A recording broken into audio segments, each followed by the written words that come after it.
Welcome to this tutorial showing you how to create a piece of artwork in response to the artist David Samuel Stern. And you'll see in Photopea I have already opened up this checkered pattern that I found on Google. And now I'm going to open a new project, so File, New, Print A4, which will give you an A4 sized project. Then click Create and you have your project ready to go.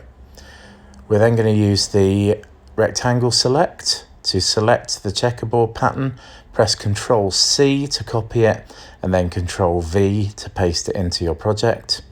And then we're going to use the arrow tool to just stretch that right the way across, but keep it pretty much the same height. We're then going to go to that layer, right click, duplicate layer, and bring that below. And again, right click, duplicate that layer, bring that below, and then right click, duplicate layer, and bring that below. I'm then going to select all four of those layers and then right click and merge the layers. And then I'm going to use the arrow tool just to drag that so it stretches across the whole project, and then make it as narrow as half the project. Then right click, duplicate that layer,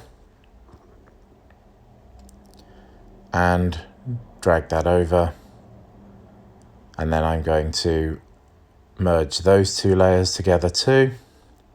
So select them both, merge layers, and then drag that over. And that's got me the kind of pattern that is behind the artist's work. Okay, right, I've also opened up two photographs of myself, this one and this one.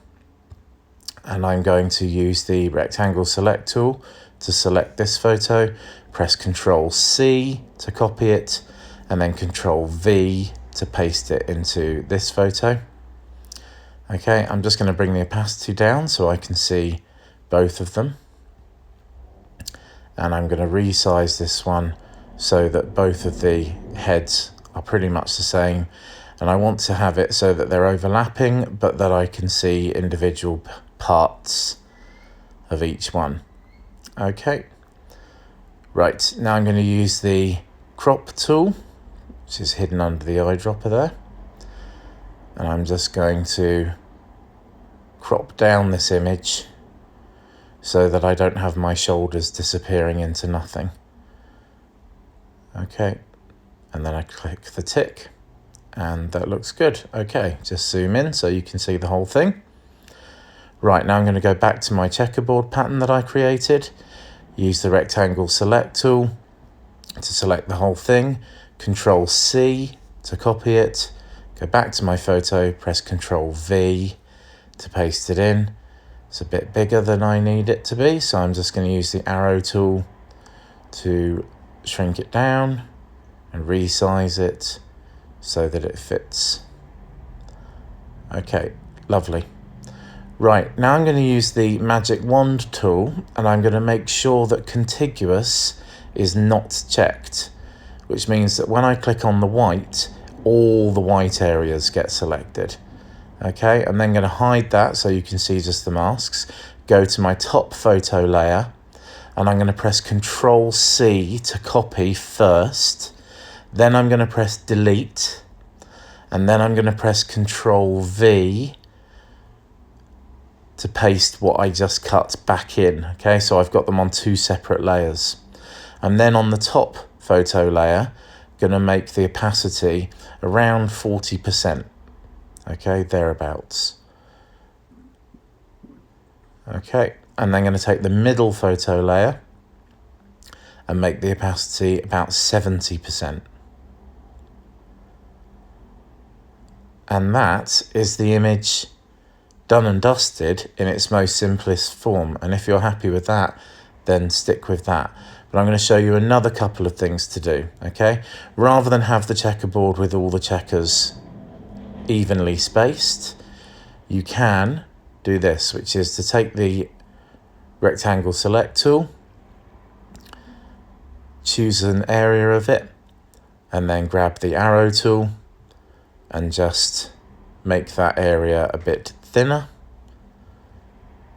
And then I'm going to do the same again on the other side. So the rectangle select tool, Select the right hand side, use the arrow tool then to make that thinner. And then with the center section, I'm going to use the rectangle select tool to select the whole lot. And then I'm going to stretch that so it meets both of those two thin bits on the edges. Okay, and then I'm going to do one more thing, which is to take the rectangle select tool again and just drag that one side so that it's a bit thicker. Okay, and what you've got is this kind of uneven spacing of the checkerboard, like David Samuel Stern has in some of his images. Right, then it's a case of doing the same again. Magic wand without the contiguous checked on the white bits. Press Ctrl C to copy, press delete, and then Ctrl V to paste in. And then make sure that your layers are 40% or around for the top layer and 70% for the middle layer. Okay, and that's got the same effect, but this time the checkerboard is all different kind of shapes and sizes. So it's a bit more organic, a bit more interesting. Right, the last thing you can do is to double click on your middle layer and to go to drop shadow, and you want the settings on normal with black color, about 60 something% opacity, about that angle, and then very little distance and spread, just to make the piece feel a little bit more three-dimensional. And you'll see, if you look closely in David Samuel Stern's work, there is a kind of three-dimensionality to it. You don't have to do this, but this is one way of getting the piece looking more authentic as a response. And that is this piece done and dusted. I hope you find this tutorial helpful.